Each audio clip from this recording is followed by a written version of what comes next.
My dad was a plumber, and I didn't recognize he was an entrepreneur until actually many years after I was in the workforce. When I was very young and I looked at my father's company, there was an admiration I had. They owned something. Entrepreneurship was about creating a livelihood for yourself and your family, period. I had a very bumpy high school. I stopped counting at 300 Grateful Dead concerts. And I failed Algebra 2 4 semesters in a row. I was right at the bottom of my class when I graduated. Actually, I was accepted to the Plumbers Union and Dean Junior College on the same day.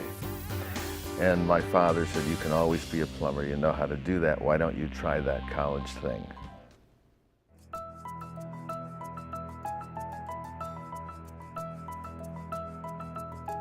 I've been at Accenture for 34 years. If you look inside the corporate world, corporations are nothing more than a collection of sole proprietors and small businesses flying in formation. I mean, some of the world's greatest companies are because they're a collection of initiators and innovators and risk takers and good business runners that have invented things that fundamentally change how the world works and lives. And I think there's entrepreneurial opportunities in everything we do out there. I've had 28 jobs, but they all happen to be within the same company.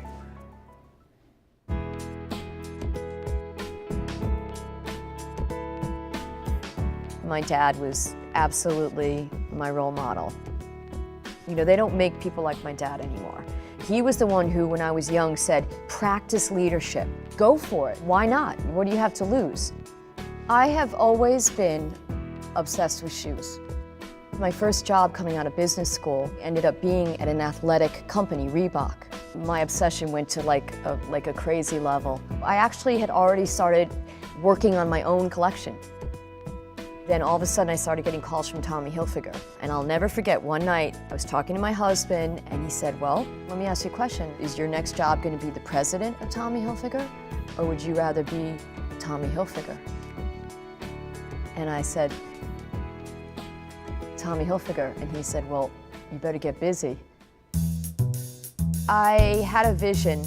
I always loved sports, but on the other hand, I loved fashion. I loved looking glam. I loved looking hot.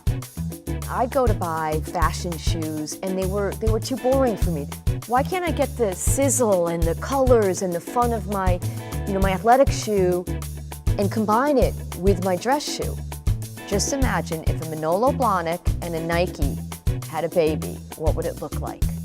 So I made the first collection. Now what? I used to take a bag of shoes. I would find a way to get it to Jeffrey, New York. I befriended the sales guys. I was not taking no for an answer. I really want the brand to be an option for girls. You know, I represent girl power and feeling good about yourself and feeling gorgeous. I'm really excited about who wears my shoes, like Alicia Keys, Beyonce, Lady Gaga. Just pick up Us Weekly or People. There's a good chance my shoes are in there.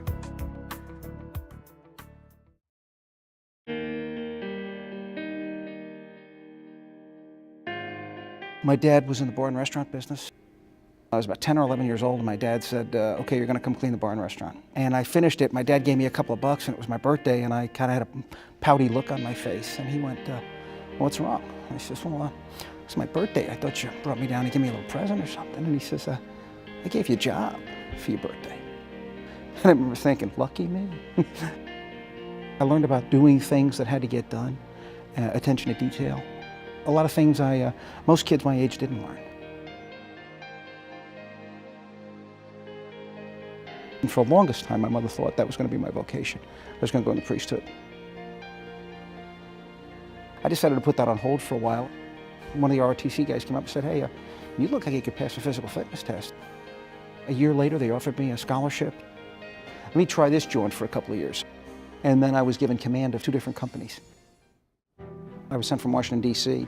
to the Army Materiel Command's operation in Rock Island, Illinois. And then 9/11 happened. And this contingency command I had to flex and adapt itself from being a contingency command to now being an operational command. When we were executing Operation Iraqi Freedom, it was an equipment shortage. They didn't have trucks, they didn't have the right kind of trucks, they didn't have the Kevlars, didn't have vests, didn't have ammunition, because nobody figured we were going to fight a war there again. Then we got to the fight. Saddam Hussein left the field very quickly. In 3 weeks, we were up in Baghdad. So now you've got a couple 100,000 pissed off guys with weapons walking around.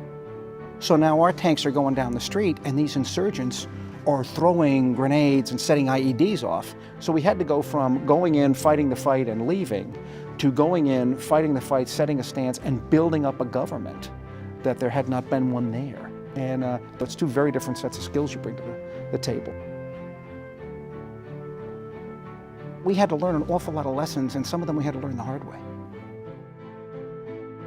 My mother still to this day goes to daily mass. Her girlfriends say the rosary. They have had a rosary every day I've been deployed, and they would not stop saying the rosary till I came home to say the rosary with them.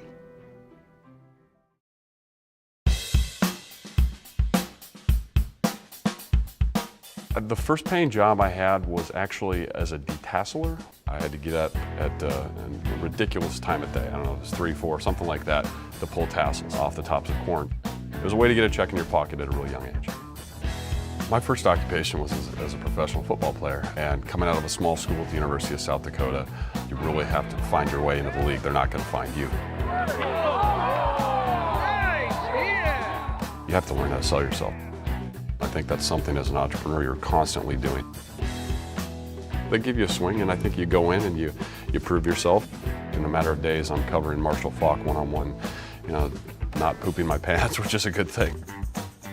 I actually played one season late in my career with the New York Jets with a badly mangled foot. And I played all 16 games on the thing. I really had to gut it out. There are some things that seem daunting that you can overcome, and there's some value to prove that you can get through it.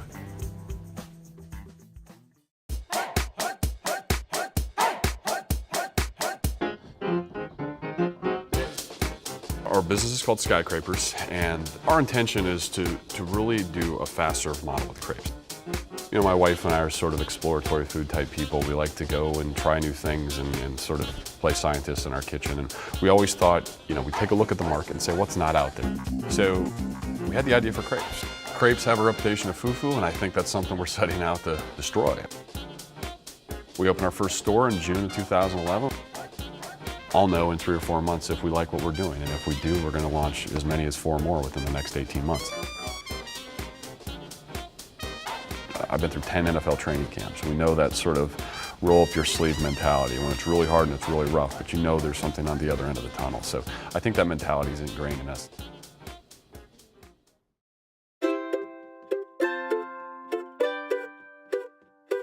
My entrepreneurial spirit definitely was born with my grandparents.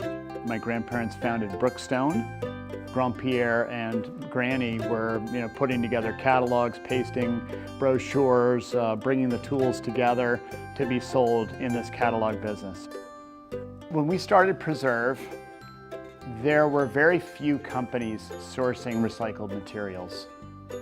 We started the company in essence to reuse Earth's resources. I'm someone who is utilitarian. Finish the entire meal on your plate and don't get it down from the table until you're done with it. I learned my New England resourcefulness from my family. You appreciate everything you have and you use it as thoroughly as you can before something's wasted. The most popular Preserve product is definitely the Preserve toothbrush. It's iconic. It's been around since the start. It was our first product. I would like Preserve to be a global brand, a global consumer products company. My name is Bill Green. Ruthie Davis. Matt Chattel. Vincent Bowles. Eric Caldwell-Hudson. I'm the chairman of Accenture. Rad Design Inc. Our business is called Skyscrapers. I'm the president of Vincent E. Bowles Incorporated. Founder and CEO of Preserve.